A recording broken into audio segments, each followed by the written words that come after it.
Hey, good morning, students. Let us start today the next topic of the second chapter, partial differentiation, and this could be the last lecture on partial differentiation.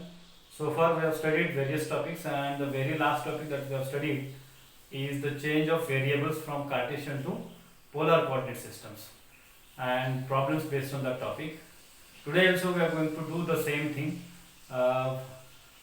We will try to finish the last two topics of this chapter with the problem, and the first topic that we are going to study is implicit and explicit functions, and once we finish that with problem we will go for the last topic, that is conditions for minima and maxima. Fine. So let's go for the first topic, that is implicit and explicit functions. So second last topic of the chapter is implicit and explicit functions. Now these two words are very commonly used in day-to-day life, and today we are going to study mathematically what it means by implicit and explicit functions. Now let us consider f is a function of two independent variables x and y, and if this function is equals to 0, then f as a function of two independent variables y, x and y, and it is equals to 0, that means y is dependent on x, and if both y is dependent on x and not separable from each other,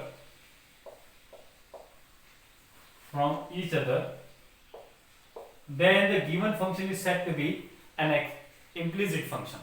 If those are separable, then it is called as explicit function. There is no problem because we can solve easily that kind of problems if x and y are easily separable from each other. But there are some functions in which you can't separate x and y variables from each other, then these kind of functions are called as implicit functions. It may happen that you could not understood the definition of implicit functions. So let's consider an example so that you can understand what is the meaning of implicit functions. So the first example of the implicit function is e raised to xy. Suppose e raised to xy minus sine of xy is equals to 0. This is our function. So let me say this is a function, and this function f is a function of two independent variables. Let me write it again. So this is our function f, and this is a function of two independent variables x and y, and this is equals to e raised to xy minus sine of xy. Got it? Now see, e raised to xy and sine of xy, the separation of these x and y is not possible. You can write this equation as e raised to xy is equal to sine of xy, but that could not give you a separation of x and y variables in on two different sides.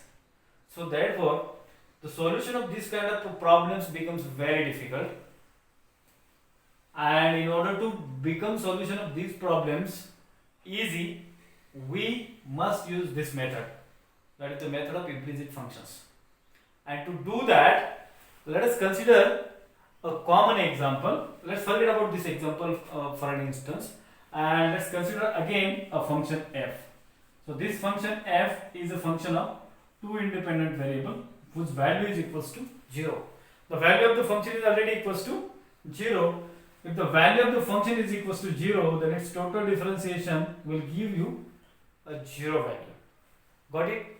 Now, what is the formula for total differentiation? So df is equals to fx dx plus fy dy. This is very simple formula that we have been studying since from the starting of this chapter. Got it?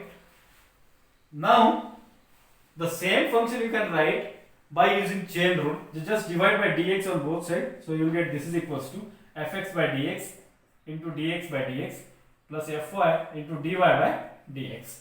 Equation becomes more simple if you study in this way. Got it? Now dx by dx is 1 and df by dx is 0.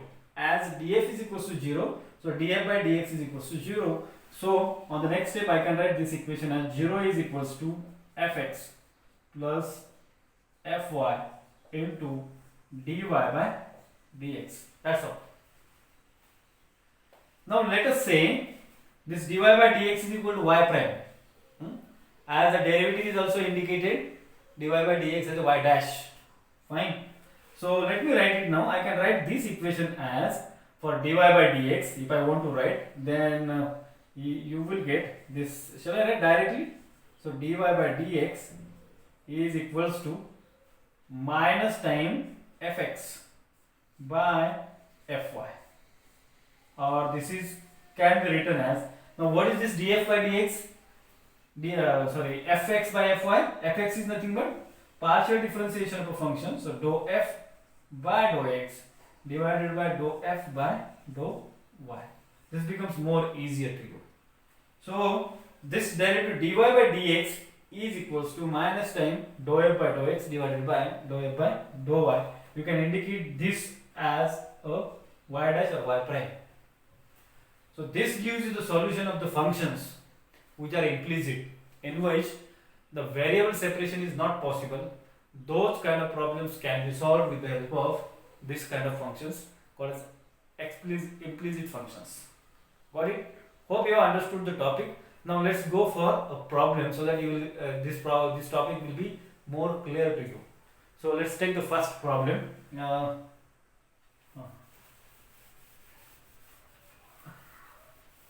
So the problem number 1, if your function f of xy is equals to x cube plus 3x square, 3xy square, I think, xy square minus y cube is equals to 0. This is equals to 0. Then we are asked to show that dy by dx is equals to, we have to show this is equal to x square plus y square divided by 2xy minus y square. Yes, right? So this is your problem. So in order to solve this problem, let's write the function again. So this function has a value equals to x cube plus 3xy square minus y cube, and this is equals to 0. And we know that to solve this kind of a function, what we need? We need fx and fy. So keep this very simple so that you can understand it and you can remember also. So minus time df by fx by fy. So let's first calculate the value of fx and fy and then put it into the formula. So let me calculate the value of fx first. So what is fx? Fx is equals to partial differentiation of a function with respect to x, considering other function as a constant, other variable as a constant. That means y is acting as a constant. So differentiation of this x cube is a 3x square plus differentiation of 3xy square. Y square is a constant and you will get this is equal to 3y square. And the differentiation of minus y cube is 0 because that is acting as a constant one. And of course this is equals to 0. This is equals to 0. So you will get fx is equals to, you need not to write equals to 0 because this is the value of a function, not the differentiation. You can take out this 3 common and you will get this is 3 times x square plus y square. Let me give this as an equation number 1 because you need to put this equation into the formula. Similarly, calculate the value for fy, and this fy is equal to partial differentiation of a function with respect to y, considering x as a constant. So differentiation of this function with respect to y will be, now this will give you a 0, and differentiation of the second is a 6xy minus 3y square. So this will, again you can take out the 3 common. If you take out 3 common, here you will get 2xy into bracket and minus y square. You can understand this easily. Got it? That means for fy we got the value equals to 3 into 2xy minus y square. Let us say this is equation number 2. Now put this equation number 1 and 2 into your formula. And what is that formula? That formula is equals to dy by dx is equals to minus time fx by fy. Oh, this becomes equals to minus time. What is the value of fx? Is a 3x square plus y square, and fy is 3. So 3 gets cancelled to each other, and you will get into bracket x square plus y square divided by 2xy minus y square, and this is your answer. And hence we have proved, we have showed that the answer of this problem is equals to this. Hope you have understood this problem. Similarly, you can solve the problems based on this topic. There are a number of problems, so you can practice at home. Got it? This problem is more easier to you, and with the help of this problem, hope you have understood the problem of implicit and explicit functions. Got it? So let's move for the next topic, and the next topic that we are going to discuss is the conditions for minima and maxima. And I'm sure the conditions of minima and maxima you have already learned, you have already studied in 11th and 12th standard. So you are well aware with these conditions. Now in order to understand the conditions of maxima and minima, next topic, let me write the name. Conditions of maxima and minima.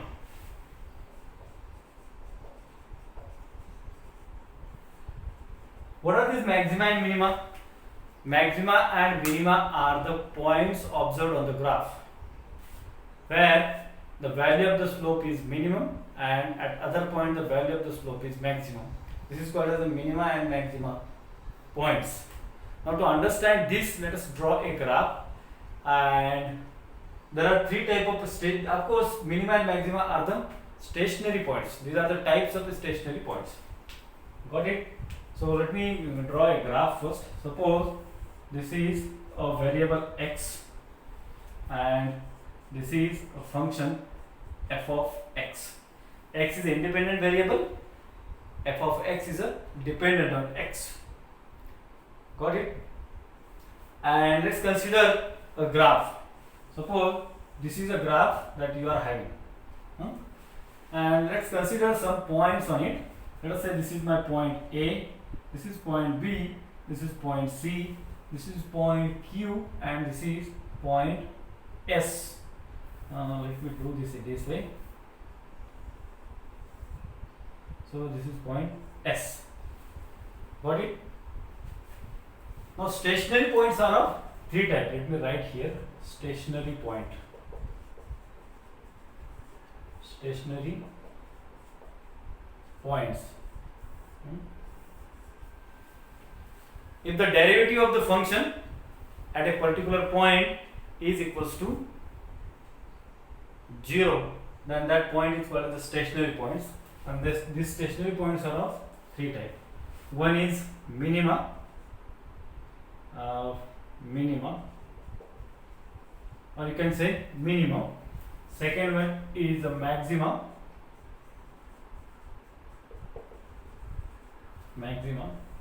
and this third one is the point of inflection. This is called as the point of inflection. Now what is minima, maxima and point of inflection? This minima, maxima and point of inflection are the points where if you plot a graph, you will get some interesting information. Got it?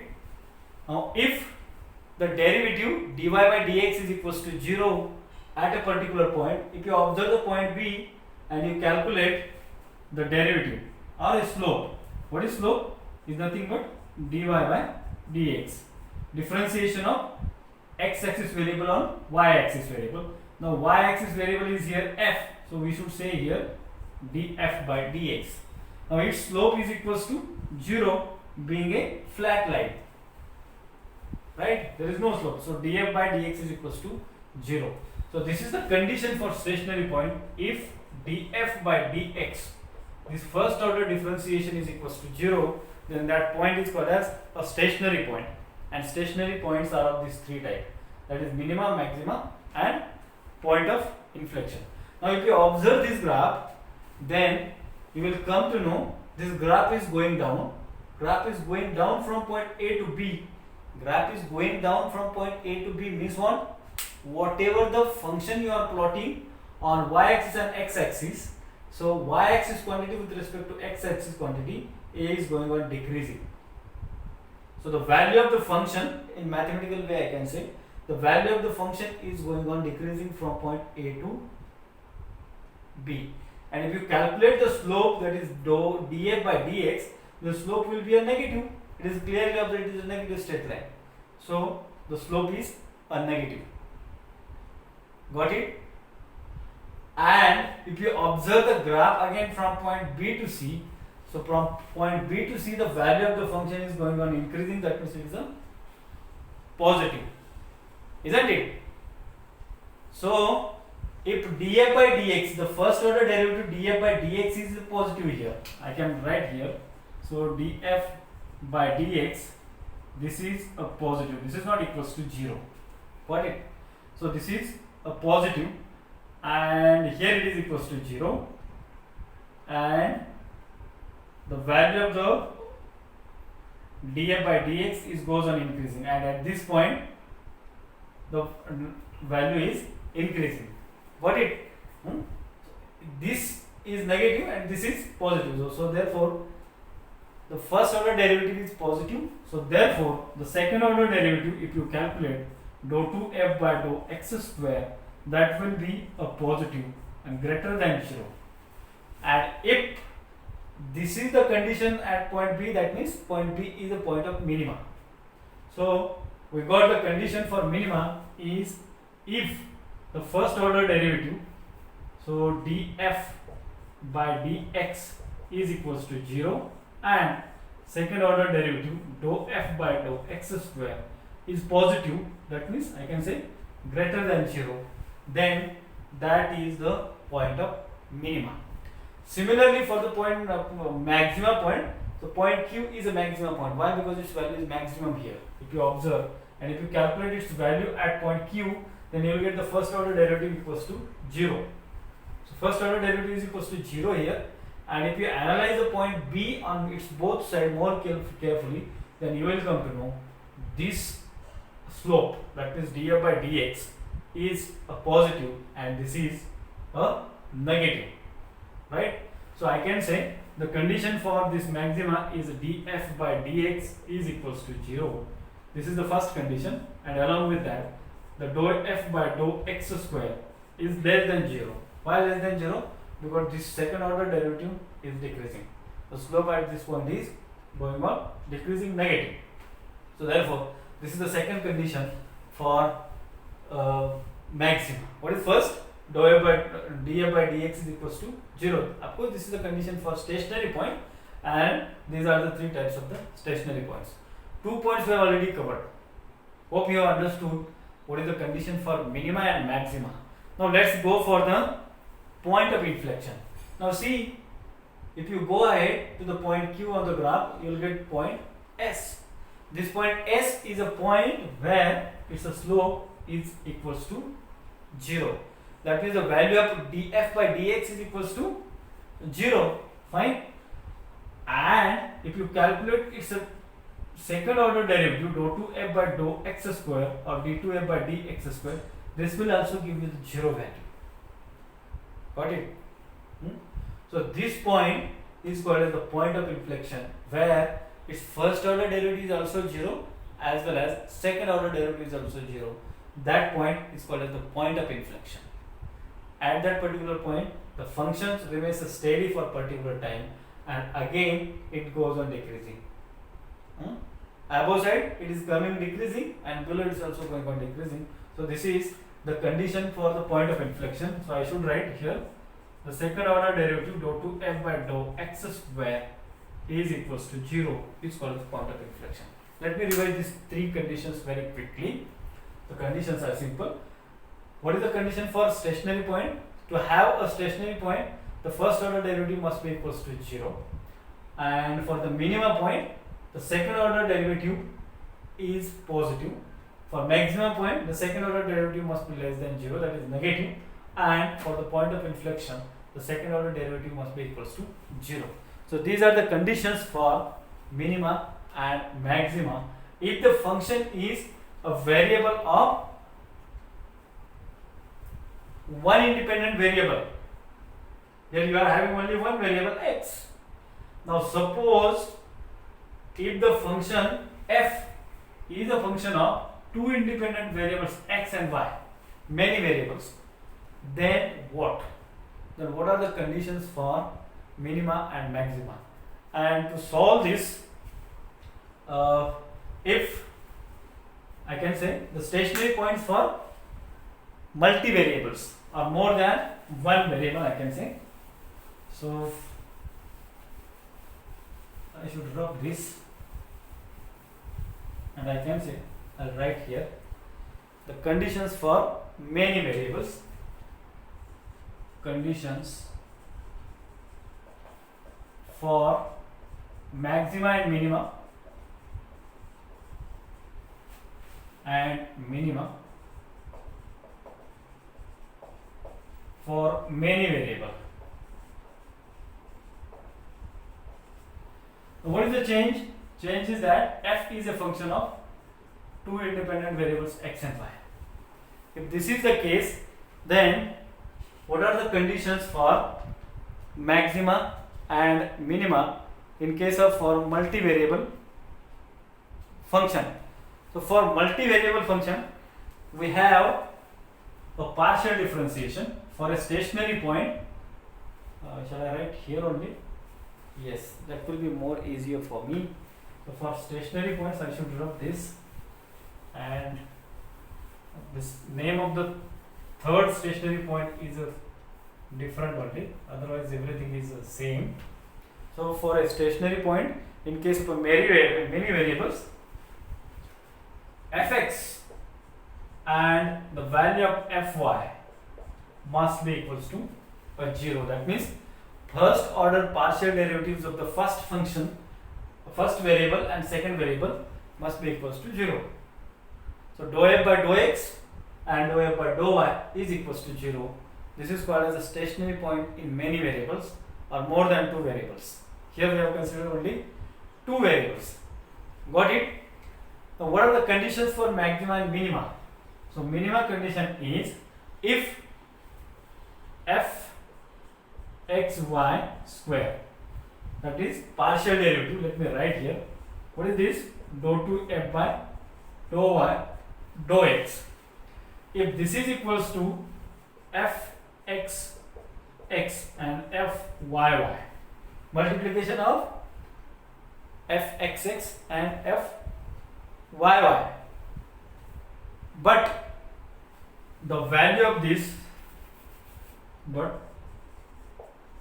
fxx individually and fyy individually, if this value is positive,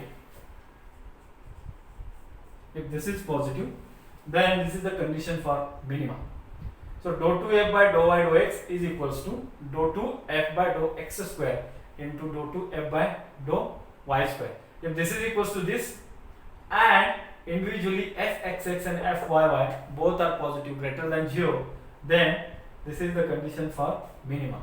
Similarly for maxima, if this fxy bracket square is equals to fxx and fyy, the product gives this value equal, but the second case, this fxx and the value of fyy is not positive here now. If this is a negative value, that means less than 0, then this becomes the condition for maxima in case of many variables. Got it? And the next third point is called as saddle point. Let me rub out this. And for the saddle point,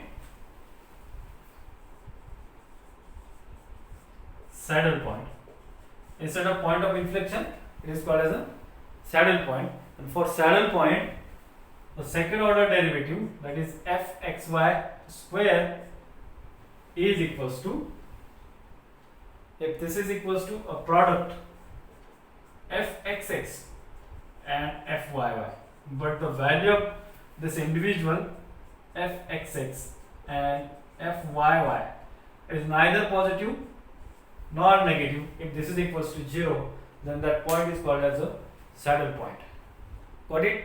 Hope you have found this information important and understood the topic of conditions of maxima and minima for one variable and many variable, and along with the implicit and explicit functions. Let's solve problem based on the stationary points now. And the first problem is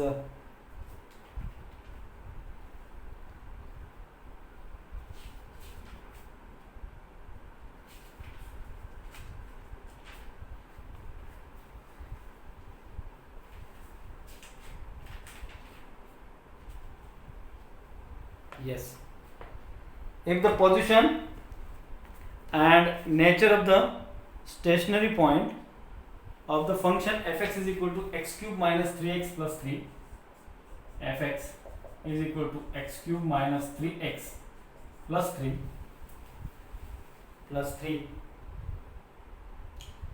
then we have to find out the position and nature of the stationary point. Fine. And what's the criteria for stationary point?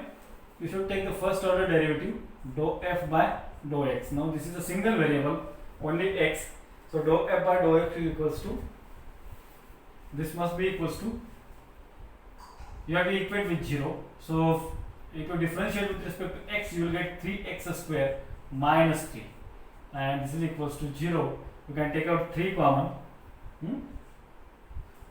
3 common into x square minus 1. So this will, 3 also goes to 0, and this is nothing but a square minus b square.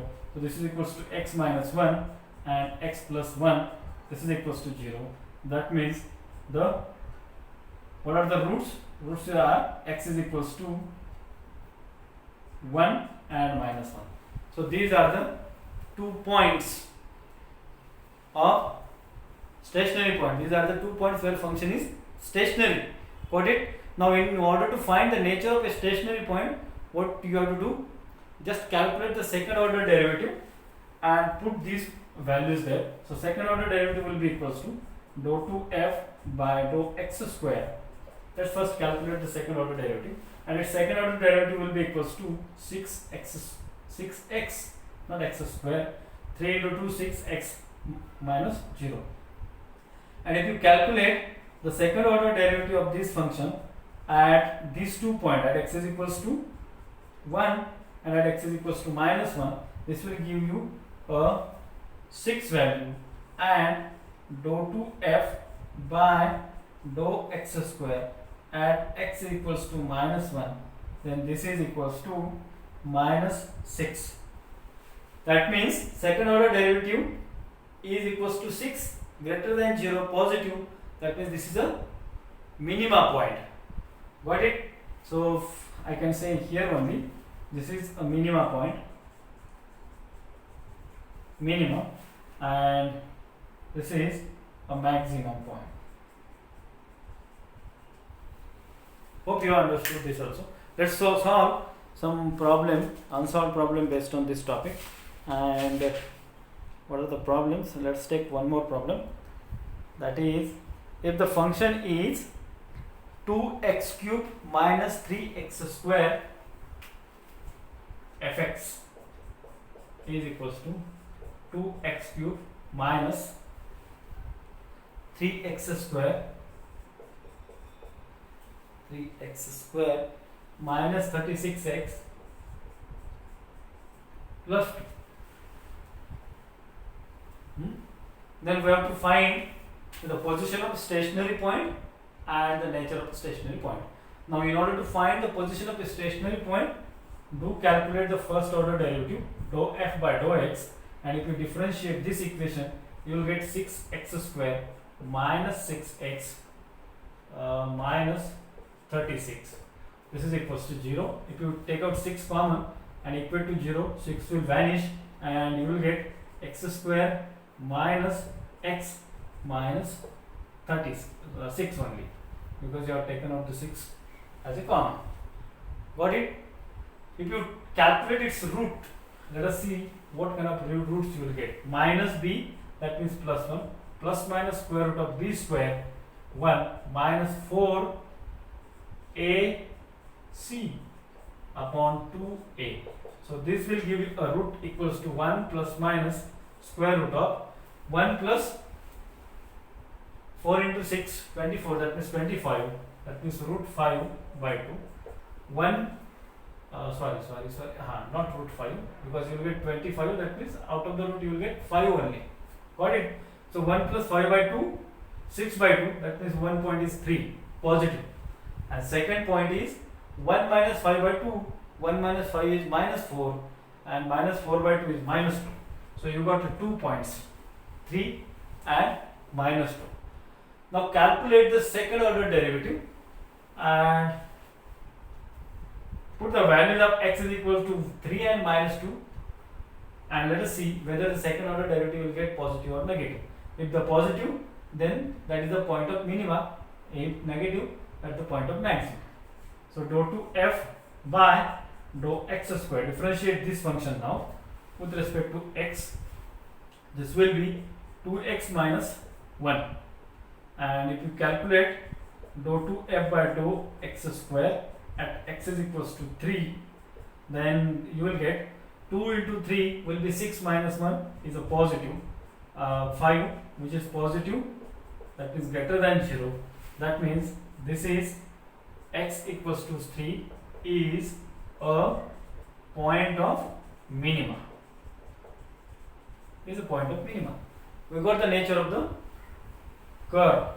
Similarly, dou 2f by dou x square at x is equals to minus 1. If you calculate at x is equals to minus 1, minus 2 is the point, no? So minus 2, and put it into this, then you will get 2 into minus 2 will be minus 4, minus 4 minus 1 will be minus 5, and this is a negative, that means less than 0. So therefore x equals to minus 2 is a point of maxima. Is a point of maxima. So we got the nature of a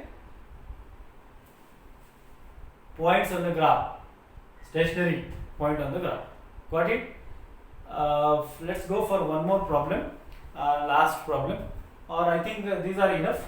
You can solve various problems from the book, and I'm sure these topics are quite clear to you. So tomorrow we'll go for the next topic, that is vector algebra.